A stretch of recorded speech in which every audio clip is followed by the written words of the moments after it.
சோனா குருவியோட 2 குழந்தைங்க இந்த மாதிரி சொல்ல 3வது குழந்தை எதுவும் பேசாம அம்மா முகத்தை பார்த்துக்கிட்டே இருந்தான். அக்காவுக்கும் அண்ணனுக்கும் அம்மா சாப்பாடு கொடுத்தா நமக்கும் கிடைக்கும்னு அமைதியா இருந்தான். ஆனா இந்த சமயத்துல சோனா குருவி மனசுதான் ரொம்பவும் கஷ்டப்பட்டுக்கிட்டு இருந்தது.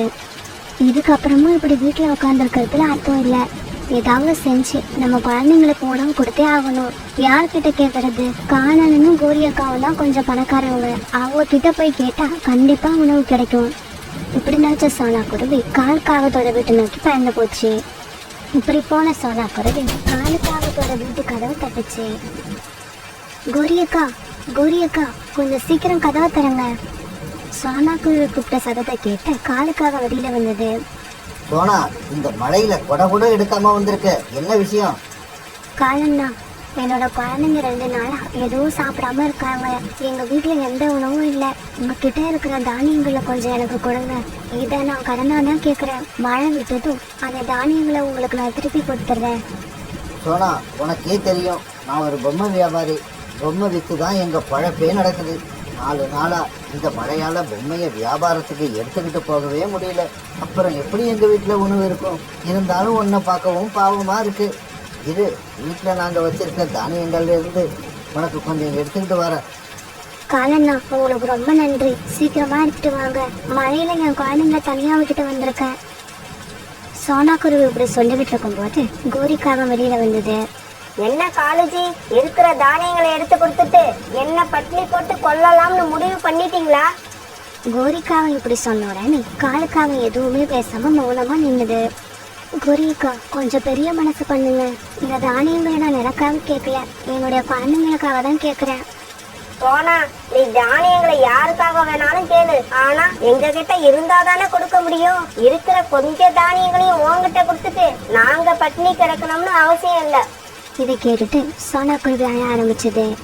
சோனா, ஏற்கனவே மழை பெஞ்சு எங்க வீட்டை சுத்தி தண்ணி தேங்கி நிக்குது. அது கூட உன் கண்ணீரும் சேர்ந்தா அப்புறம் வெள்ளமே வந்துடும். கோரி, என்ன கொஞ்சம் கூட இரக்கமே இல்லாம பேசுற? கொஞ்சம் தானியங்களை சோனா குருவிக்கு கொடுத்தா நாம ஒன்னும் குறைஞ்சு போயிட மாட்டோம். நாம குறைய மாட்டோம், நம்ம கிட்ட இருக்கிற தானியங்கள் குறைஞ்சு போயிடும். கோரியக்கா, நீங்க என்ன வேணாலும் சொல்லுங்க, நான் அதை செய்யறேன். எனக்கு சம்பளம் கூட வேண்டாம். கொஞ்சம் தானியங்களை கொடுங்க. அதை கொண்டு போய் என் குழந்தைங்க கிட்ட கொடுத்துட்டு வந்து நீங்க சொல்ற வேலையை செய்யறேன். சோனா, நீ சொல்றபடி நான் நடக்க மாட்டேன். நான் சொல்றதான் நீ கேட்கணும். இப்படி மழை பெய்யறதால 4 நாளா காலேஜி பொம்மை வியாபாரத்துக்கு போகல. நீ ஒண்ணு பண்ணு, நான் பொம்மைகளை தரேன். அதை எடுத்துக்கிட்டு போய் வித்துட்டு வந்து கொடுத்துட்டு உனக்கான சம்பளத்தை வாங்கிட்டு போ.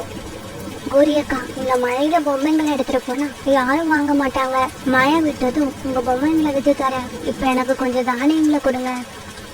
இங்க பாரு சோனா, உன் குழந்தைங்களுக்கு உணவு கிடைச்சி அவங்க உயிரோடு இருக்கணும்னு நீ நினைச்சா நான் கொடுக்குற பொம்மைகளை எடுத்துட்டு போய் வித்துட்டு வா.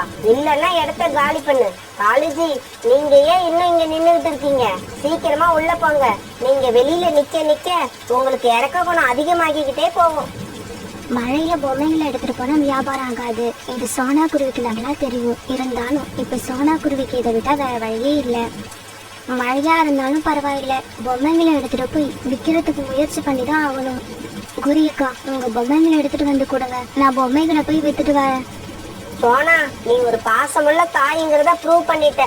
இதோ இரு, இப்பவே போய் பொம்மைகளை எடுத்துட்டு வர. கோரிக்காவும் கொண்டு வந்து கொடுத்த கூடையை எடுத்துக்கிட்டு பொம்மைகளை வியாபாரம் பண்றதுக்காக சோனா குருவி பறந்து போச்சு. சாதாரணமா மழையில பறந்து போறது பறவைகளுக்கு கஷ்டமா இருக்கும். இந்த நிலையில கூடையை தூக்கிக்கிட்டு மழையில பறந்து போறது சோனா குருவிக்கு ரொம்பவும் கஷ்டமா இருந்தது.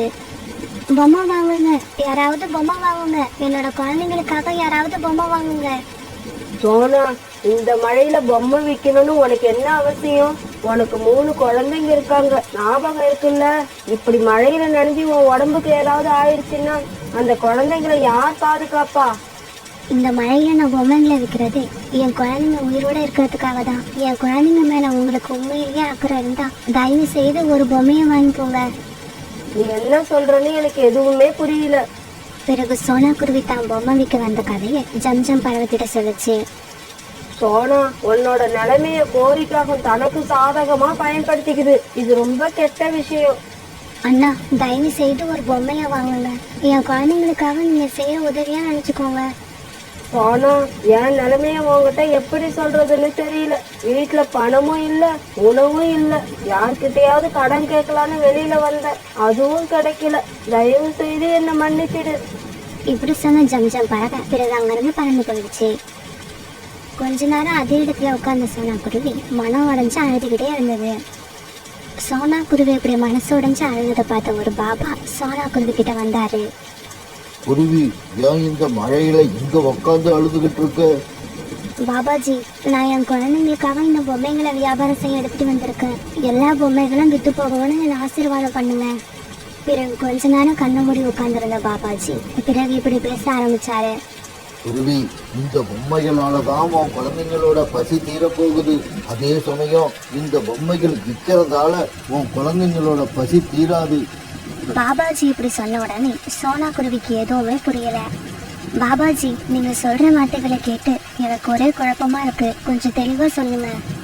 நான் இப்ப சொன்னது உனக்கு புரியாதுதான். இன்னைக்கு சாயங்காலத்துக்குள்ள நீயே அதுக்கான அர்த்தத்தை புரிஞ்சுப்ப. இப்படி சொன்ன பாபா பிறகு அங்கிருந்து பறந்து போயிட்டாரு. நான் சோர்ந்து போக மாட்டேன். என் குழந்தைங்களுக்காக என் உயிர் உள்ள வரைக்கும் முயற்சி செய்வேன். எப்படியாவது இந்த பொம்மைகளை வித்தே தீருவேன். இப்படி சொன்ன சோனா குருவி பிறகு பொம்மைகளை வீடு வீடா கொண்டு போச்சு. சோனா குருவியை பார்த்து இறக்கப்பட்ட சில பறவைகள் பொம்மைகளை வாங்க ஆரம்பிச்சாங்க. இது சோனா குருவிக்கு ரொம்ப உற்சாகத்தை கொடுத்தது. அந்த உற்சாகத்தோடு பொம்மைகளை எடுத்துக்கிட்டு இன்னும் பல இடங்களுக்கு போச்சு. அப்படி இப்படின்னு ஒரு கட்டத்துல சோனா குருவி கிட்ட இருந்த எல்லா பொம்மைகளும் வித்துருச்சு. பொம்மைகள் வித்த பணத்தை சோனா குருவி எண்ணி பார்த்தது. மொத்தமா 1000 ரூபாய் இருந்தது. சோனா குருவி அந்த பணத்தை எடுத்துக்கிட்டு ரொம்பவும் மகிழ்ச்சியா காலுக்காகத்து வீட்டுக்கு போச்சு. கோரி அக்கா, கோரி அக்கா, வெளியில வாங்க, நீங்க கொடுத்த எல்லா பொம்மைகளையும் நான் வித்துட்டேன். இந்த சத்தத்தை கேட்ட கோரிக்காவும் வெளியில வந்தது. காலிப்புடிய பார்த்ததும் கோரிக்காவை ரொம்பவும் ஆச்சரியப்பட்டுச்சு. சோனா, பொம்மைகளை வித்துட்டு வந்தியா இல்ல எங்கேயாவது கீழே கொட்டிட்டியா? கோரியக்கா, இந்தாங்க பொம்மைகளை வித்த பணம். என்னுடைய சம்பளத்தை சீக்கிரமா கொடுங்க, நான் வீட்டுக்கு போகணும். ரொம்ப அவசரப்படாத சோனா, கொஞ்சம் பொறுமையா இரு. இப்படி சொல்லிட்டு வீட்டுக்குள்ள போன கோரிக்காவும் மறுபடியும் கொஞ்சம் பொம்மைகளை எடுத்துட்டு வந்தது. சோனா, இந்த பொம்மைகளை எடுத்துக்கிட்டு போ. இந்த பொம்மைகளை வித்து வர்ற பணத்தை நீ என்கிட்ட கொடுக்க வேண்டாம், அதுதான் உன்னோட சம்பளம். அதை நீயே வீட்டுக்கு எடுத்துக்கிட்டு போகலாம். கோரியக்கா, நீங்க செய்யறது ரொம்ப அநியாயம். இந்த மழையில பொம்மைகளை விற்க நான் எவ்வளவு கஷ்டப்பட்டேன்னு எனக்கு தான் தெரியும். தயவு செய்து என்னோட சம்பளத்தை கொடுங்க, நான் சீக்கிரமா வீட்டுக்கு போகணும். சோனா, எனக்கு ஒரு விஷயத்த ஒரு தடவை சொல்லிதான் பழக்கம். இஷ்டம் இருந்தா பொம்மைகளை வியாபாரம் பண்ணி பணத்தை எடுத்துக்கிட்டு வீட்டுக்கு போ, இல்லைன்னா பொம்மைகள் இங்கேயே இருக்கட்டும், நீ போகலாம். இப்படி சொன்ன கோரிக்காவோ பிறகு வீட்டுக்குள்ள போயிடுச்சு.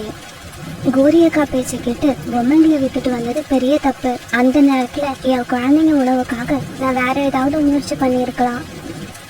இப்படி கொஞ்ச நேரம் அழுத சோனா குருவி மறுபடியும் அந்த பொம்மைகளை தூக்கிட்டு பறந்து போச்சு. மறுபடியும் பொம்மைகளை தூக்கிட்டு வியாபாரம் பண்ண போன சோனா குருவி கிட்ட யாருமே பொம்மைகளை வாங்கல. இந்த குருவிக்கு இப்ப பேராசை அதிகமாயிடுச்சுன்னு நினைக்கிறேன். ஆமா, குழந்தைங்க பசியா இருக்குன்னு சொன்னதால நான் கூட இந்த குருவி கிட்ட பொம்மைகளை வாங்கினேன். நாம அப்படி வாங்கினதால இந்த குருவிக்கு பேராசை வந்து இப்ப மறுபடியும் பொம்மைகளை தூக்கிட்டு வந்திருக்கு. எல்லா பறவைகளும் எனக்கு பேராசை வந்துட்டதான்னு நினைக்கிறாங்க. ஆனா உண்மை என்னன்னு எனக்கும் அந்த கடவுளுக்கு மட்டும்தான் தெரியும். இப்படி யோசிச்ச சோனா குருவி பிறகு பொம்மைகளை தூக்கிக்கிட்டு பக்கத்து காட்டுக்கு பறந்து போச்சு. ஆமா, இந்த மழையில பொம்மை வியாபாரம் செய்ய வந்திருக்க. இங்க யாரும் உங்ககிட்ட பொம்மை வாங்க மாட்டாங்க. நேரத்தை வீணாக்காம இந்த பொம்மைகளை எடுத்துட்டு நீ கிளம்பலாம். அந்த பறவைகள் சொன்னதை கேட்ட சோனா குருவிக்கு மறுபடியும் அழகு வந்துருச்சு. இப்படி அழுதுகிட்டே தன்னோட கதையை எல்லா பறவைகள் கிட்டையும் சொல்லுச்சு. சோனா குருவியோட கதையை கேட்ட பறவைகளுக்கு மனசுல இறக்கம் வந்துருச்சு. சரி வாங்க, நாம எல்லாரும் ஆளுக்கு கொஞ்சம் பணம் போட்டு இந்த குருவி கிட்ட இருந்து ஒரு பொம்மையை விலைக்கு வாங்குவோம். ஆமா, நம்மளால ஒரு பொம்மை தான் வாங்க முடியும். நாம ஒன்னும் பணக்காரங்க கிடையாது. இவங்க இப்படி பேசிக்கிட்டு இருக்கப்ப ஒரு வயதான பறவை இப்படி சொல்லுச்சு. பறவைகளே, நீங்க யாரும் பொம்மை வாங்க வேண்டாம். அந்த பொம்மைகள் எல்லாத்தையும் நானே வாங்கிக்கிறேன். இப்படி சொன்ன அந்த வயதான பறவை சோனா குருவி அழைச்சிக்கிட்டு தன்னோட வீட்டுக்கு போச்சு. அந்த பறவையோட வீடு ரொம்பவும் பெருசா இருந்தது.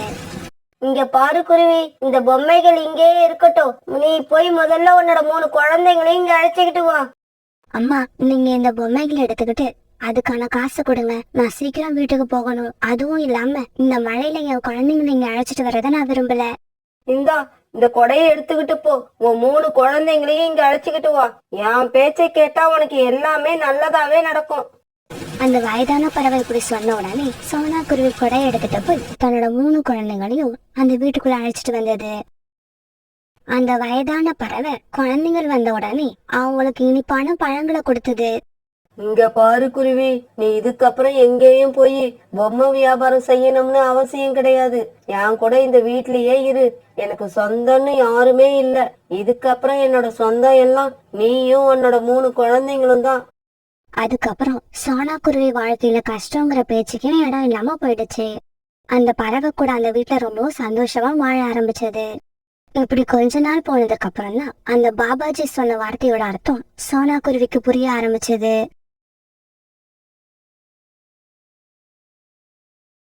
ஜக்கு முட்டையில இருந்து வெளிவந்த 2வது நாளே நதிக்கு தண்ணீர் குடிக்க போன கோரிக்காகத்தை ஒரு கழுகு வேட்டையாடி கொன்னுடுச்சு. இந்த விஷயம் தெரிஞ்ச காலுக்காகத்தோட மனசு ரொம்பவும் கஷ்டப்பட்டுச்சு. ரொம்ப நாள் அழுதுகிட்டே இருந்தது. கோரி, இந்த சின்ன குழந்தைய என்கிட்ட தனியா விட்டுட்டு போக உனக்கு எப்படிதான் மனசு வந்ததோ? நாளைக்கு என் குழந்தைக்கு விவரம் தெரிஞ்சு என்னோட அம்மா எங்கன்னு கேட்டா நான் என்ன பதில் சொல்லுவேன்? காலுக்காக இப்படி அழுதுகிட்டு இருக்கும்போது ஜக்கு இப்படி பேச ஆரம்பிச்சான். அப்பா அப்பா, அம்மா நதிக்கு தண்ணி குடிக்க போறேன்னு போனாங்க. ஆனா இன்னும் திரும்பி வரவே இல்ல. நீங்க போய் அம்மாவை அழைச்சுக்கிட்டு வாங்கப்பா. எனக்கு ராத்திரியில அம்மா கூட படுத்தாதான் தூக்கமே வரும். இதை கேட்ட காலுக்காகவும் ஜக்கு இழுத்து தன்னோட நெஞ்சோட அணைச்சிக்கிச்சு. ஆனா ஜக்கு எதுவும் பேசாம மௌனமாவே இருந்தான். இது எல்லாத்தையும் பார்த்துட்டு இருந்த சோனா குருவி, புறா, ரீட்டாக்கிளி இவங்க எல்லாருமே கண்ணீர் விட்டு அழுதாங்க. காலுக்காகத்தோட பையன் ஜக்கு என்னைக்காவது ஒரு நாள் தன்னுடைய அம்மா திரும்பி வந்துருவாங்கன்னு நம்பிக்கையோட இருந்தான். நாட்கள் போக போக அம்மா வராத பார்த்துட்டு அவன் மனசு ரொம்பவும் துன்பப்பட்டுச்சு. தன்னோட அப்பா கிட்ட அடிக்கடி அம்மாவை பத்தி பேசிக்கிட்டே இருந்தான். ஜக்கு கேக்குற கேள்விக்கெல்லாம் பதில் சொல்ல முடியாத காலுக்காகவும் இப்ப எல்லாம் அம்மாவை பத்தி ஜக்கு பேச ஆரம்பிச்சாலே அழுதுகிட்டே விட்டு விட்டு வெளியே போறத பழக்கமா இருந்துச்சு. காலு, நீ இப்படி அழுதுகிட்டே இருந்தாலும் இறந்து போன கோரி கண்டிப்பா திரும்பி வர போறதில்ல. ஆமாங்காலு, உன் மனச நீதான் திடப்படுத்திக்கணும். நடந்ததை நாம அப்படியே ஏத்துக்கிட்டு தான் ஆகணும். அதை விட்டா வேற வழியே இல்ல. நீங்க சொல்றதெல்லாம் எனக்கு புரியுது. கோரி கூட வாழ்ந்த நினைவுகளை நான் மறக்க நினைச்சா கூட என் பையன் ஜக்கு என்ன மறக்க விடுறதே இல்லை. எப்பவும் அம்மா எப்ப வருவாங்க, அம்மா எப்ப வருவாங்கன்னு கேட்டுக்கிட்டே இருக்கான். அவனோட கேள்விக்கெல்லாம் பதில் சொல்ல முடியாத எனக்கு அழுவுறத தவிர வேற வழியே இல்லை. காலு, நாம எல்லாம் பெரியவங்க. நமக்கு நிறைய அனுபவம் இருக்கு. அதனால நடந்ததை நம்மளால புரிஞ்சுக்க முடியுது. அதுவும் கோரி இறந்தப்ப ஜக்கு பிறந்து 4 நாள் தான் ஆயிருந்தது. இங்க பாரு காலு, நீ தப்பா நினைச்சுக்கலன்னா நான் உன்கிட்ட ஒரு விஷயத்த சொல்ல ஆசைப்படுறேன். எனக்கு தெரிஞ்சு விவாகரத்து ஆன ஒரு பெண் காகம் இருக்கு. அந்த காகத்துக்கு ஜக்கு விட 2 வயசு மூத்த ஒரு பெண் குழந்தையும் இருக்கு. எனக்கு என்னவோ அந்த பெண் காகத்தை நீ கல்யாணம் பண்ணிக்கிட்டனா உன்னோட வாழ்க்கையும் சிறப்பா இருக்கும்னு தோணுது. அந்த பெண் காகத்தால உனக்கும் உன்னால அந்த பெண் காகத்துக்கும் வாழ்க்கை கிடைக்கும். இது மட்டும் இல்ல, ஜக்குவுக்கும் ஒரு நல்ல அம்மா கிடைச்சிடுவாங்க. ரீட்டாக்கிளி சொன்னதை கேட்டுட்டு காலுக்காக எதுவும் பேசாம மௌனமா இருந்தது. காலு, எனக்கு கூட ரீட்டா சொல்றத கேட்கும் போது அந்த பெண்காகத்தை நீ கல்யாணம் பண்ணிக்கலான்னு தோணுது. கோரி இல்லாத வீட்டுல நீயும் ஜக்கும் தனியா இருந்தீங்கன்னா உங்களுக்கு கோரியோட நினைப்பு அடிக்கடி வந்துகிட்டு தான் இருக்கும். இந்த சூழ்நிலையில புதுசா ஒரு பெண்காக உங்க வீட்டுக்கு வந்தா உங்களோட மனநிலை மாறுங்கிற நம்பிக்கை எனக்கு இருக்கு. நீங்க பேசுறதையெல்லாம் கேட்டு என்னால இப்ப எந்த முடிவுக்கும் வர முடியல. ஒரே குழப்பமா இருக்கு. சோனா, ரீட்டாக்கிளையும் புறாவும் சொன்னதை பத்தி நீ என்ன நினைக்கிற? காலண்ணா, ரீட்டாக்கிளையும் புறாவும் சொன்னதை கேட்கும் போது மனசுக்கு சந்தோஷமா இருக்கு. ஒருவேளை உங்க வீட்டுக்கு வர 2வது மனைவி ஜக்குவை தான் குழந்தையாவே நினைச்சிட்டாங்கன்னா அதை விட வேற சந்தோஷம் எதுவுமே இல்ல. ஆனா இப்படியெல்லாம் நடக்குமான்னு என்னால உறுதியா சொல்ல முடியல. இங்க பாரு சோனா, நான் சொல்ற பெண்காக நீ நினைக்கிற மாதிரி கிடையாது. ரொம்ப நல்ல பொண்ணு. தன்னுடைய பெண் குழந்தை மேல உயிரையே வச்சிருக்கா. அதே மாதிரி ஜக்குவையும் தன்னோட குழந்தையாவே நினைச்சிப்பா. இதை என்னால உறுதியா சொல்ல முடியும். ரீட்டா, இந்த காலத்துல நம்ம நடக்கிற விதத்தை பத்தியே நம்மளால உறுதியா சொல்ல முடியாது. இந்த நிலைமையில அடுத்தவங்க இப்படிதான் நடந்துப்பாங்கன்னு நாம சொல்றது பெரிய முட்டாள்தனம். என்னை பொறுத்த வரைக்கும் காலண்ணா 2வது கல்யாணம் பண்ணனா வர மனைவி ஜக்குவை தன்னோட குழந்தையா நினைக்கலாம், நினைக்காமலும் போகலாம். ரெண்டுமே நடக்க சான்ஸ் இருக்கு. இவங்க பேச்சையெல்லாம் கேட்ட காலுக்காகவும் ரீட்டா கிளியும் புறாவும் சொன்னதை பத்தி மறுபடியும் யோசிச்சு பார்த்தது. இப்படி யோசிச்ச காலுக்காகவும் 2வது கல்யாணம் பண்ணிக்கலான்னு முடிவு பண்ணிடுச்சு. இப்படியே சில நாட்கள் நகர்ந்துச்சு. பிறகு காலுக்காகத்துக்கு ரீட்டா கிளி சொன்ன பொண்ணோட கல்யாணமும் நடந்து முடிஞ்சது. காலு, இதுக்கப்புறம் நீ எதை பத்தியும் நினைச்சு மனச குழப்பிக்காம சந்தோஷமா வாழ்க்கைய நடத்து. இனிமே நீ ஜக்குவை பத்தி கவலைப்படாம உன்னோட வேலையை பார்க்கலாம். இப்படி சொன்ன ரீட்டா கிளியும் புறாவும் பிறகு அங்க இருந்து பறந்து போனாங்க. கல்யாணம் முடிஞ்சு காலுக்காக தன்னோட மனைவி அழைச்சுக்கிட்டு வீட்டுக்கு வரும்போது சோனா குருவியும் கூடவே வந்தது. என்ன இது, எல்லாரும் மண்டபத்துல இருந்து அவங்கவங்க வீட்டுக்கு கிளம்பிட்டாங்க. நீங்க மட்டும் எதுக்காக எங்க வீடு வரைக்கும் வந்திருக்கீங்க? பிங்கி, ஜக்கு பிறந்த நாளே நாள்ல தன்னோட அம்மாவை இழந்தவ. அவனுக்கு இனிமே நீதான் அம்மா. அவனை சந்தோஷமா வளர்க்க வேண்டியது உன்னோட பொறுப்பு. அவன் மனசுல இதுக்கப்புறம் துன்பங்கிற பேச்சுக்கே இடம் இருக்க கூடாது. இப்படி சொல்லிட்டு சோனா குருவி அங்க இருந்து பறந்து போயிடுச்சு. இங்க பாருங்க, இந்த குருவிக்கு வாய் ரொம்ப அதிகமா இருக்கு. இதுக்கப்புறம் இந்த குருவி நம்ம வீட்டுக்கு வரவே கூடாது. அதுகிட்ட சொல்லி வச்சிருங்க, எனக்கு இந்த குருவிய பிடிக்கவே இல்ல. பிங்கிக்காக தன்னுடைய பெண் குழந்தையோட கூட்டுல படுக்க தயாராச்சு.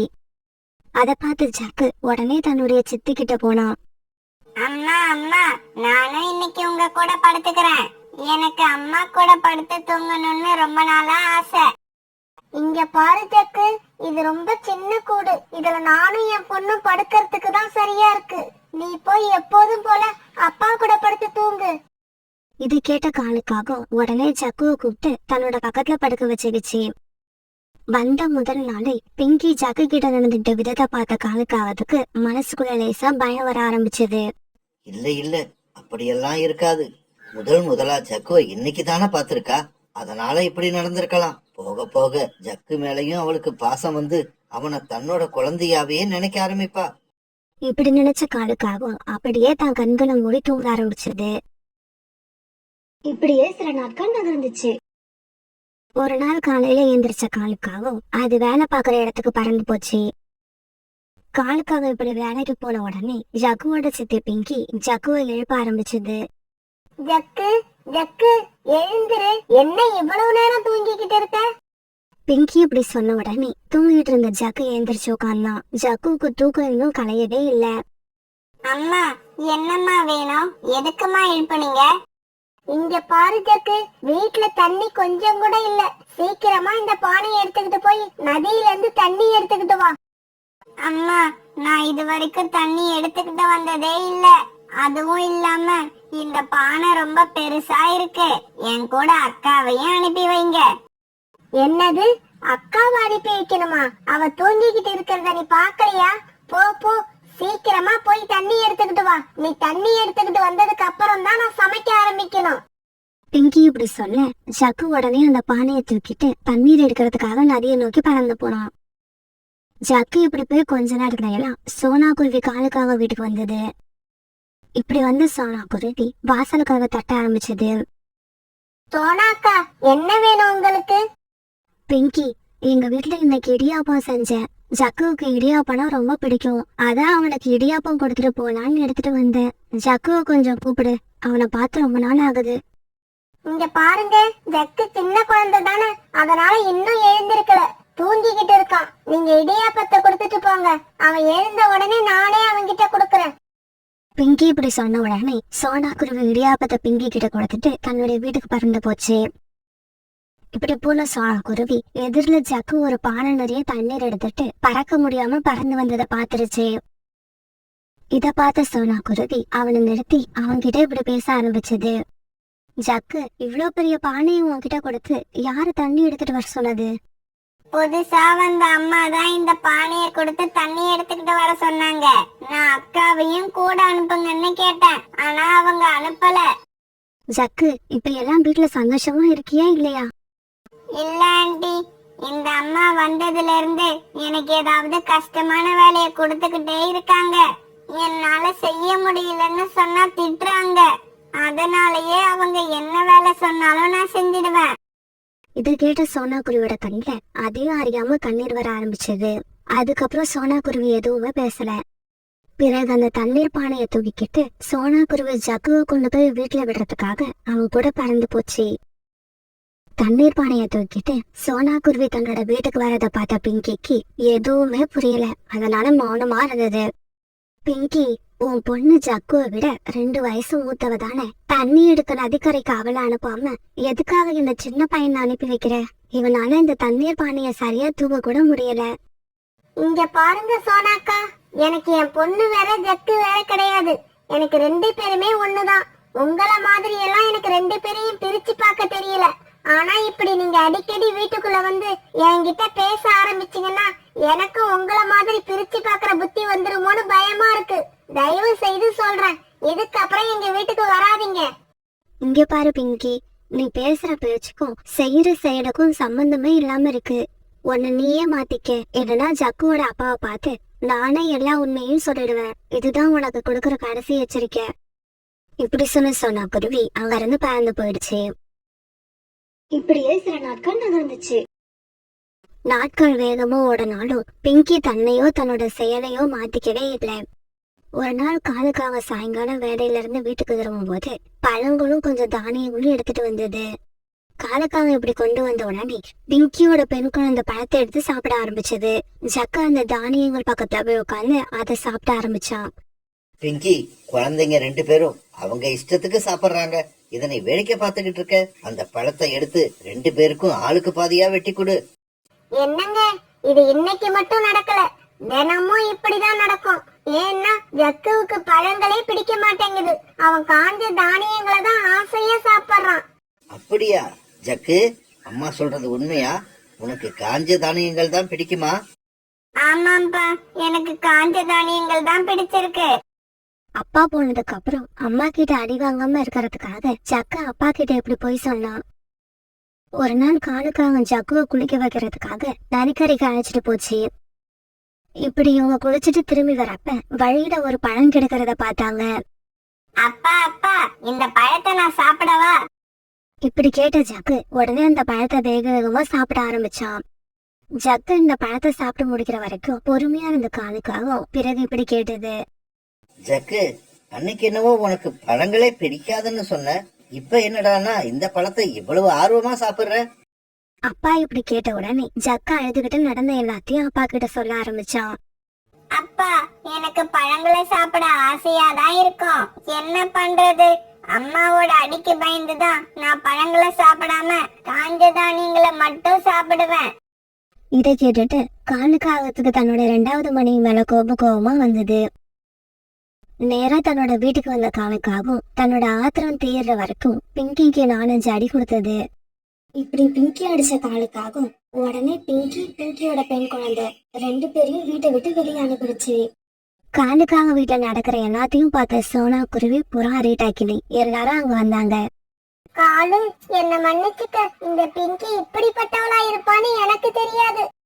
ரீட்டா, இதுல உன்னோட தப்பு எதுவும் இல்ல. நீ எனக்கு நல்லதுதான் நினைச்ச. ஆனா நடந்ததுதான் கெட்டதா மாறிடுச்சு. காலண்ணா, இந்த பிங்கி கெட்ட எண்ணம் கொண்டவன்னு எனக்கு ஏற்கனவே தெரியும். இருந்தாலும் திருந்ததுக்கு ஒரு சந்தர்ப்பம் கொடுத்து பார்த்தேன். இவ திருந்தாத ஜென்மம்னு எனக்கு இப்பதான் தெரியுது. இதுக்கப்புறம் நீங்க ஜக்குவை பத்தி கவலையே படாதீங்க.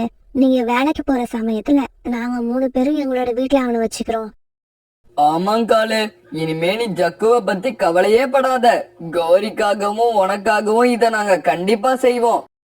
இந்த நிகழ்ச்சிக்கு அப்புறம் ஜக்குவை காலுக்காவதோட நண்பர்கள் 3 பேரும் தங்களுடைய வீட்டுல வச்சு அன்பா கவனிக்க ஆரம்பிச்சாங்க.